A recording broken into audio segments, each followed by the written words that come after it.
나이가 들면서 조용해지는 것들이 있습니다. 전화기가 조용해지고, 약속이 조용해지고, 그리고 어느 순간 마음 안쪽도 이전보다 한결 고요해집니다. 젊은 시절에는 그 조용함이 낯설게 느껴지곤 합니다. 전화가 오지 않으면 세상과 멀어진 것 같고, 모임의 소식이 줄어들면 관계가 흐려지고 있는 것은 아닐까 생각하게 됩니다. 연락이 뜸해지는 일을 자연스러운 변화로 받아들이기보다 무언가 잃어가고 있다는 신호처럼 느끼기도 합니다. 하지만 시간이 조금 더 흐르고 나면 그 조용함을 다르게 바라보게 되는 순간이 찾아오기도 합니다. 그 침묵이 단순히 비어있는 상태가 아니라 삶 속에서 무언가가 천천히 정리되고 있는 과정처럼 느껴지는 때가 있습니다. 많은 소리가 사라진 자리에서 비로소 들리는 것들이 있다는 사실을 알게 되는 순간입니다. 그렇게 조용해진 시간 속에서 사람과의 관계를 다시 바라보게 되는 순간들이 있습니다. 이전에는 중요하게 여겼던 것들이 조금 다르게 보이기 시작하고 가까움과 거리의 의미도 천천히 달라집니다. 오히려 이런 질문에 더 가깝습니다. 우리는 왜 그렇게 오랫동안 모든 관계를 붙들고 살아왔을까요? 그리고 사람 사이에 거리를 두는 일은 정말 냉정함이나 포기를 의미하는 것일까요? 한때는 인간관계가 많을수록 삶이 풍요롭다고 여겨지던 시기가 있었습니다. 아는 사람이 많고 연락할 사람이 많을수록 사회 속에 단단히 자리 잡고 있다는 안정감을 느끼곤 했습니다. 명절이면 챙겨야 할 이름들이 늘어났고 각종 소식에 응답하는 일이 자연스러운 책임처럼 여겨지기도 했습니다. 관계를 유지하는 일이 곧 성실함의 증거처럼 받아들여지던 시간이었습니다. 그런데 어느 시점부터 많은 사람들이 비슷한 감각을 이야기하기 시작합니다. 몸이 아니라 마음이 먼저 피로해지는 순간들에 대해서입니다. 만남 자체가 나쁘지 않았는데도 돌아오는 길에 이상하게 조용해지고 쉬고 있어도 쉽게 회복되지 않는 느낌에 대해서입니다.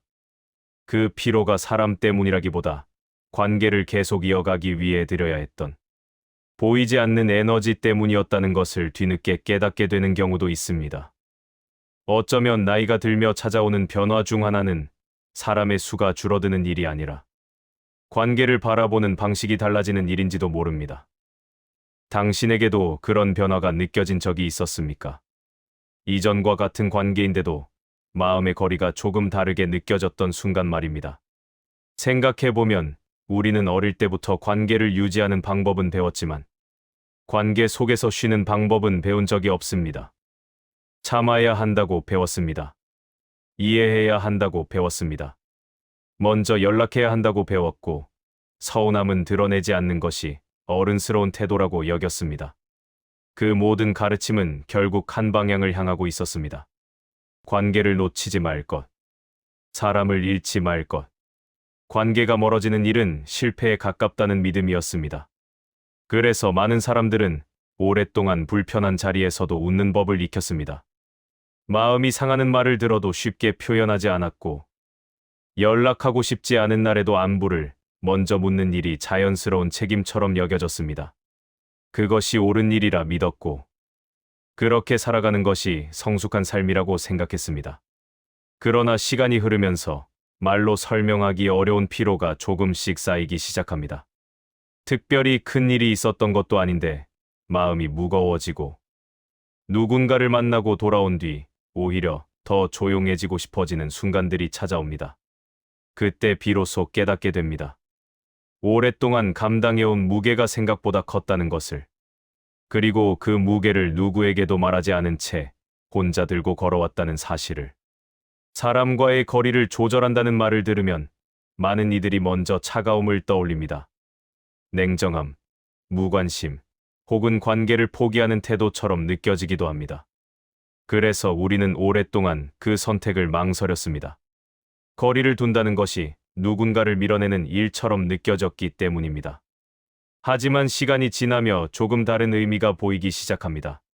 관계를 끊는다는 것은 문을 닫아버리는 일에 가깝지만 거리를 조절한다는 것은 문을 남겨둔 채 숨 쉴 공간을 만드는 일에 더 가깝습니다.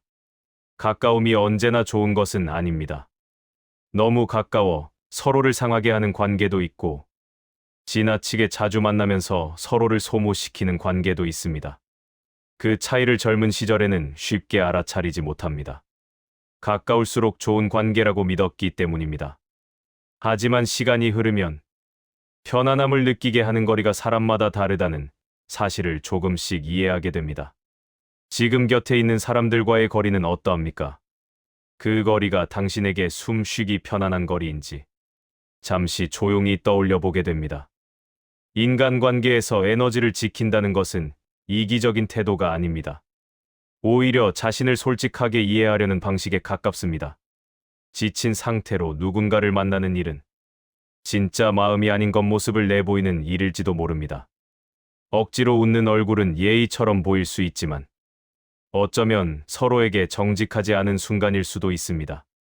충분히 쉬고 난 뒤 나누는 대화는 다릅니다. 형식적인 안부 대신 진심 어린 관심이 담기고 의무감이 아닌 마음에서 시작된 연락이 됩니다. 그래서 에너지를 지킨다는 일은 관계를 줄이는 일이 아니라 관계를 더 온전하게 만드는 과정일지도 모릅니다. 나이가 들수록 인간관계가 피로하게 느껴지는 이유를 생각해 보게 됩니다. 사람이 싫어져서가 아닙니다. 오히려 사람의 소중함을 더 깊이 알게 되기 때문일지도 모릅니다. 젊은 시절의 관계는 자신을 찾아가는 과정이었습니다. 다양한 만남 속에서 자신이 어떤 사람인지 배워가던 시간이었습니다. 하지만 시간이 흐르면 이미 어느 정도 자신을 알게 됩니다. 모든 관계 속에서 새로운 답을 찾을 필요가 줄어듭니다. 그때부터 관계의 의미가 조금 달라집니다. 성장이 아니라 균형을 찾는 일이 됩니다. 그래서 에너지를 많이 요구하는 관계가 자연스럽게 부담스럽게 느껴지기 시작합니다. 그 변화는 이상한 일이 아니라 삶이 다른 단계로 이동하고 있다는 신호일지도 모릅니다. 관계에는 계절이 있다는 생각을 하게 됩니다. 봄처럼 가까웠던 시절이 있고 여름처럼 뜨겁게 함께했던 시간이 있으며 가을이 오면 조금씩 거리가 생기고 겨울이 되면 각자의 자리로 돌아가는 순간이 찾아옵니다. 우리는 그 겨울을 실패라고 여겨왔습니다. 하지만 나무가 겨울에 잎을 내려놓는 것은 끝이 아니라 준비입니다. 관계 역시 때로는 비워지는 시간이 필요합니다. 멀어짐이 반드시 끝을 의미하지는 않습니다. 거리가 생긴 뒤에야 비로소 보이는 마음도 있습니다. 가까이 있을 때는 당연했던 존재가 멀어진 뒤 더 또렷해지는 순간도 있습니다. 침묵에 대해서도 다시 생각하게 됩니다. 우리는 침묵을 어색함으로 배워왔습니다. 그래서 말을 채우려 애쓰곤 합니다. 하지만 오래된 관계일수록 말이 줄어듭니다. 아무 말 없이 같은 공간에 머무를 수 있다는 것은 설명이 필요 없는 신뢰가 있다는 뜻일지도 모릅니다. 말이 많다고 깊은 관계는 아닙니다. 오히려 아무것도 증명하지 않아도 되는 관계 안에서 사람은 가장 편안해집니다. 지금 당신이 가장 편안하게 침묵을 나눌 수 있는 사람은 누구입니까? 관계에서의 거리는 감정의 온도와 같지 않습니다. 멀어져 있어도 따뜻할 수 있고 가까이 있어도 차가울 수 있습니다. 그 차이를 알아차리는 순간 사람은 조금 더 편안하게 관계 안에서 숨을 쉬게 됩니다. 지금 당신은 어떤 관계 안에서 가장 편안합니까? 오랫동안 참아온 숨이 있다면 오늘은 잠시 천천히 내쉬어 보아도 좋겠습니다. 조용히 흐르는 강물처럼 오늘 하루도 그렇게 흘러가기를 바랍니다.